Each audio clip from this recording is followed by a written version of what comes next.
tubig.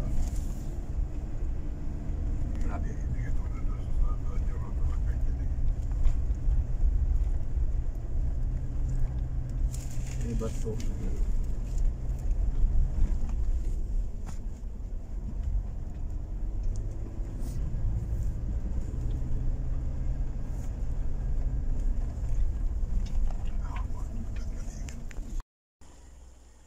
Nami sa picture ka.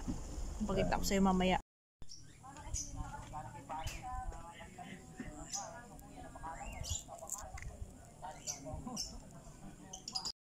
Concrete na yung daan eh. Dati nung hirap pa tayo. Yung kamang-kamang patad lang liga do. Mura pa to, pero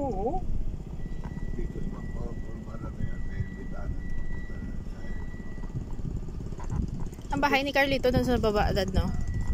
may ilog, may tuloy. Saan ang boundary? Saan nga? Doon dulo ng tulay. Parang hirap naman hanapin ang muhon yun. Ha? Sa loob. Ito mismo. Ito mismo yung pinakadulo. Ito mismo. Ha? Ito mismo yung ilog na yan. Ah, okay. Yung ilog daw. Sus. Yung gawin ng ilog po lang natin.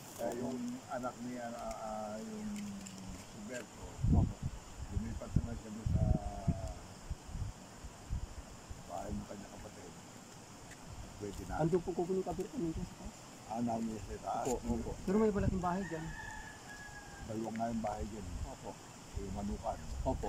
Tapos yung Opo. Si kabir ka ng tigo na yun ang pupulis ka. Ah, sabi sa'yo eh. balik siya doon sa dati niya. Opo. Para sila lang namin paulit sa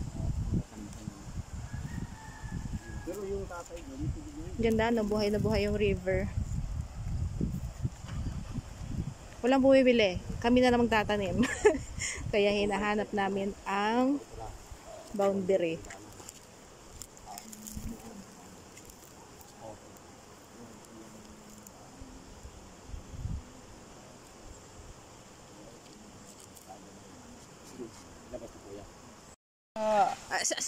Saan yung ano? Okay. Saan yung lupa ni Sarah at saka ni Mateo? Ang kay Mateo po nandiyan sa taas. Yan Oy, po magkapit-bahay lang pala tayo, ay ga. 11 hectares po yan. At yung ilog na yan, diyan kami naligo ni Mateo. Dahil siya po ang nagpahukay niya sa bako. Ah, talaga? Kay Sarah. Oo.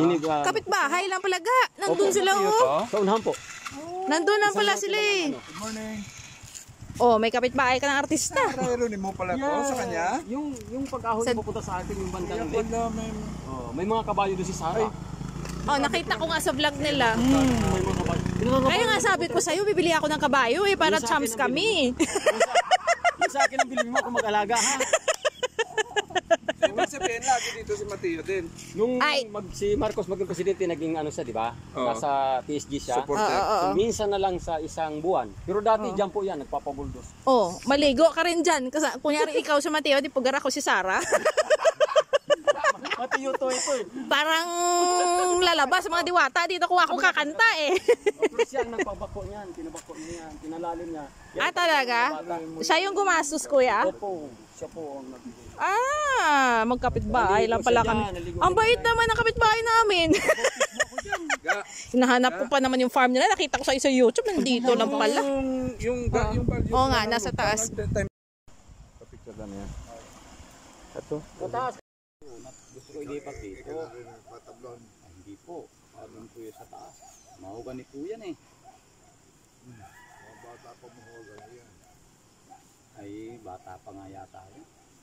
Kasunod ng bahay ko? Yung kasunod ng bahay ko, katabi ng tao mo yun. Kay Hilda? Kay Hilda pala. Po yan, kasi anak ni Carlito. Ay, yung nito ni...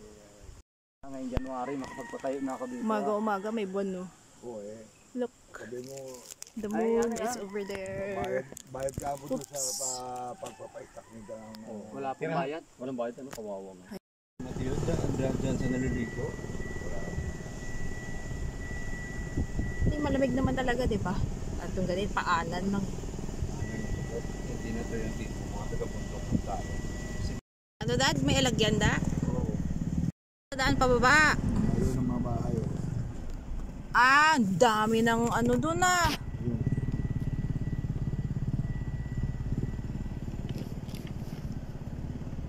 Mukhang marami yung kailangan natin ayusin dito ah. Kailangan mo lang ito si Pastor.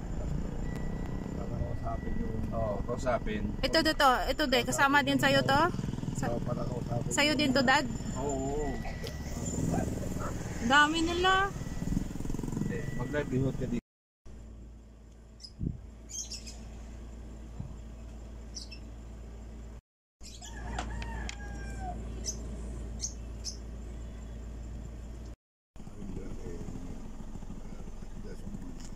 Ate, clear water talaga siya, no? Sarap pa. Presko. Kasi wala na filter fit na talagang igib lang dun sa river. Ano, sarap. Bongga. Hindi ko, wala po siya. Wala, napaka-clear niya, oh. Wala po. Mas marumi pa nga yung tubig sa Bacolod, eh. Bakit po, ma'am? Umuwi kami, 'di ba? Kasi palaging ano doon yung ano, Basiwa yung pangalan ng water provider doon. Palaging itim pa yung lumalabas na ano. Pero matamis yung tubig sa Bacolod. Ang sarap, grabe. Sobra, parang ano siya, parang purified water na nabibili sa 7-Eleven. Sarap. Yung mga kabayo do.